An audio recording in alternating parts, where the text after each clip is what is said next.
Langit Iran mendadak berguncang. Tanpa suara, tanpa peringatan, sebuah pesawat siluman milik Amerika Serikat, B-2 Spirit, menjatuhkan bom penghancur, bunker, ke salah satu fasilitas nuklir paling dijaga ketat di Iran. Beberapa jam kemudian, langit Timur Tengah berubah jadi arena pertempuran. Iran meluncurkan ratusan rudal ke Israel. Bahkan pangkalan militer Amerika Serikat di Qatar ikut diserang. Dunia pun langsung bereaksi. Negara-negara Teluk naik pitam. Rusia bicara keras. PBB menggelar sidang darurat. Pertanyaannya, apakah ini hanya aksi balas dendam semalam? Atau ini adalah babak pertama dari perang yang bisa mengguncang seluruh kawasan?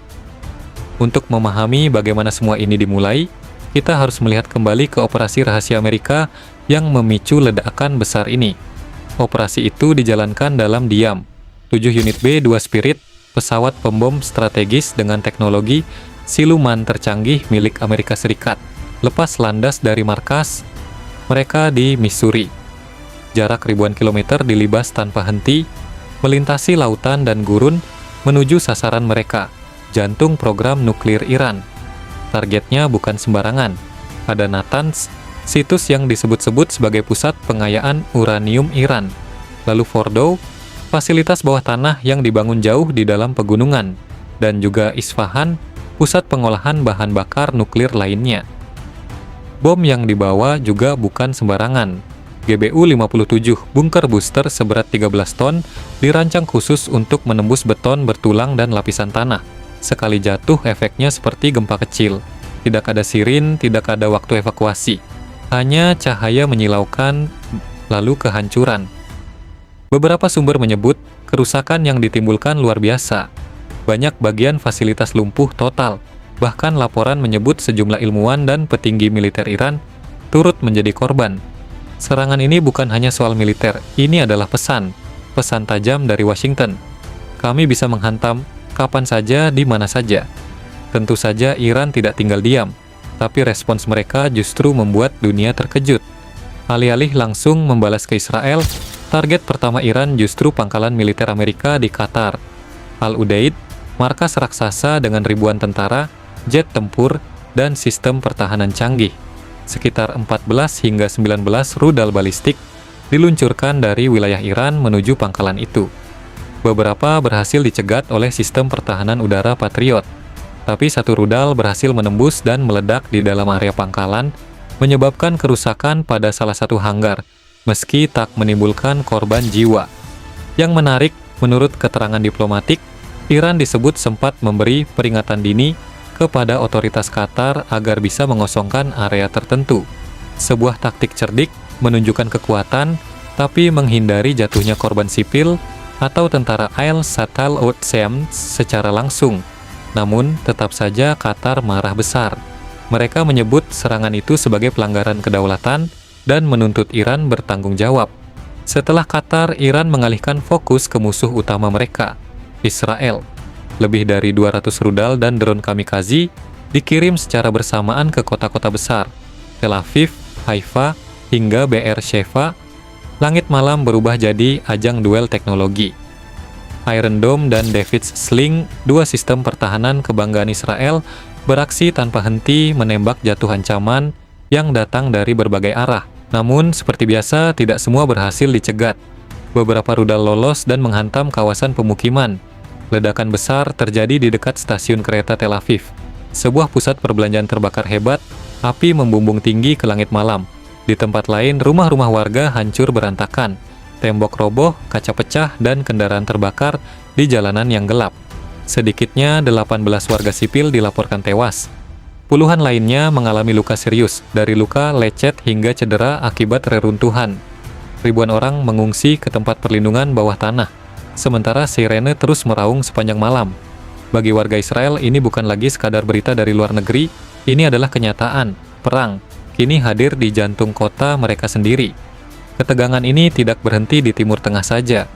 Reaksi global muncul dalam waktu kurang dari sehari, menunjukkan betapa gentingnya situasi yang sedang terjadi. Negara-negara Teluk seperti Arab Saudi, Uni Emirat Arab, dan Bahrain langsung mengecam keras Iran.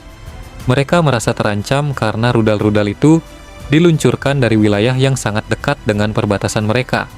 Kekhawatiran akan konflik yang bisa menyebar ke seluruh kawasan kini terasa nyata. Beberapa kota mulai menyiapkan skenario darurat, termasuk peningkatan patroli militer dan pengamanan infrastruktur penting seperti pelabuhan minyak dan bandara. Amerika Serikat dalam pernyataan resminya menyebut serangan ke fasilitas nuklir adalah bagian dari langkah pencegahan, tapi juga memperingatkan bahwa setiap serangan lanjutan terhadap aset atau sekutunya akan dibalas dengan kekuatan penuh. Kapal induk tambahan mulai bergerak ke arah Teluk Persia dan pasukan cadangan mulai disiagakan. Sementara itu, Rusia bereaksi keras. Dalam pidato mendadak di hadapan Dewan Keamanan PBB, mereka menyebut tindakan Amerika sebagai provokasi yang sembrono dan tidak bertanggung jawab. Rusia memperingatkan bahwa serangan terhadap fasilitas nuklir bisa membuka kotak Pandora yang jauh lebih berbahaya, bukan hanya untuk Timur Tengah, tapi juga stabilitas global. PBB pun langsung menggelar sidang darurat. Sejumlah negara menyerukan gencatan senjata dan pengiriman bantuan kemanusiaan ke daerah-daerah terdampak. Namun sidang itu tak mencapai kata sepakat. Dunia kini terpecah. Sebagian mendukung Israel dan Amerika, menyebut aksi mereka sebagai bentuk pertahanan diri. Sebagian lainnya menyalahkan pemicu awal, serangan udara ke Iran. Dari sini pertanyaannya berubah. Bukan lagi siapa yang memulai, tapi sejauh mana ini akan berlanjut. Situasi kini seperti bara api yang tinggal menunggu hembusan angin. Israel menyatakan akan membalas dengan seluruh kekuatan yang dimiliki. Iran di sisi lain bersumpah akan menghadapi segala bentuk agresi dengan kekuatan yang sama besarnya. Amerika telah mengirim 2 kapal induk tambahan ke kawasan, termasuk USS Gerald R. Porter Ford, simbol kekuatan maritim mereka. Jet tempur F-35, F-15, dan drone pengintai telah menyebar di beberapa pangkalan strategis di Timur Tengah. Kelompok proksi Iran pun mulai bergerak.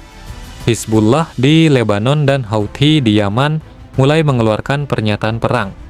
Mereka menyebut akan mendukung Iran jika terjadi serangan lanjutan. Di sosial media, video konvoi militan mulai bermunculan, memperlihatkan pergerakan menuju perbatasan. Analis militer menyebut ini sebagai titik krusial.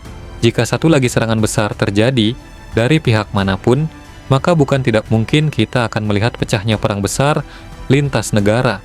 Iran, Israel, Amerika, kelompok-kelompok proksi, dan bahkan negara-negara teluk. Dan jika itu terjadi, dunia tidak akan lepas dari dampaknya.